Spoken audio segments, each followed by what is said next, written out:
Detective James Walker stood at the entrance of Pine Valley, a small town nestled between towering mountains. The morning fog hung low, making the place look more mysterious than usual. He had been called here to solve a case that had the local police confused. 3 days ago, the town's richest man, Robert Thompson, was found dead in his mansion. The strange part? All the doors and windows were locked from the inside, and there was no sign of forced entry. "Detective, thank you for coming," said Officer Sarah Chen, walking up to meet him. "This case has everyone scared."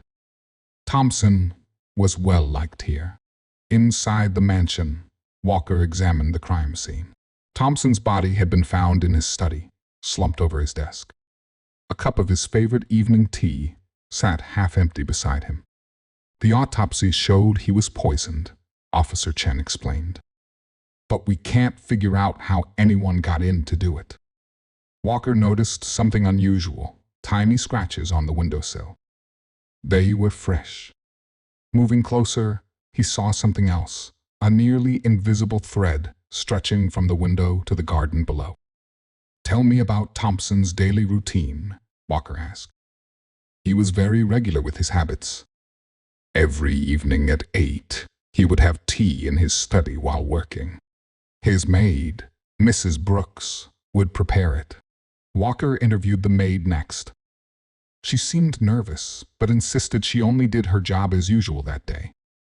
"Mr. Thompson was kind to everyone," she said, wiping tears. "Who would want to hurt him?" The detective spent the next day talking to townspeople. He learned that Thompson had recently refused to sell his land to a mining company. The company wanted to dig for gold in the valley. Walking the grounds again, Walker found footprints leading to a tree near Thompson's study window. Looking up, he saw something glinting in the branches. "Officer Chen," he called out. "We need to get that down." It was a small mechanical device with a timer.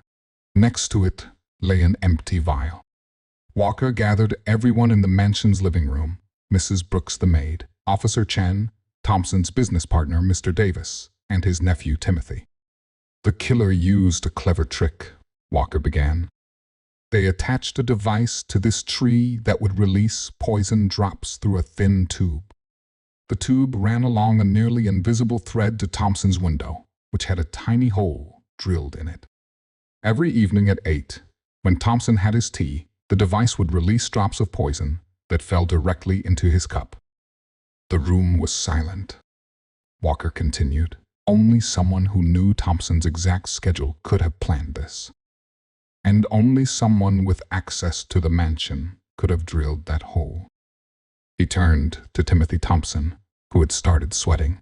"You needed money to pay your gambling debts. When your uncle refused to help, you contacted the mining company. They promised you a share if you could convince him to sell. But he wouldn't change his mind, would he?" Timothy broke down. "Those people were threatening me. I had no choice. They gave me the device and told me what to do." "You always have a choice," Walker said quietly as Officer Chen handcuffed Timothy. The case made headlines. VALLYOFFEARKTLAYOUCONFESSTOHTOEID. Later, as Walker drove out of Pine Valley, the fog was lifting. The morning sun revealed a peaceful valley, its secrets now laid to rest. But he knew that in his line of work, there would always be another mystery waiting around the next corner.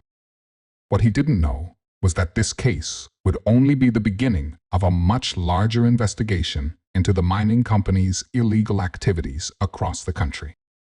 But that would be another story for another day.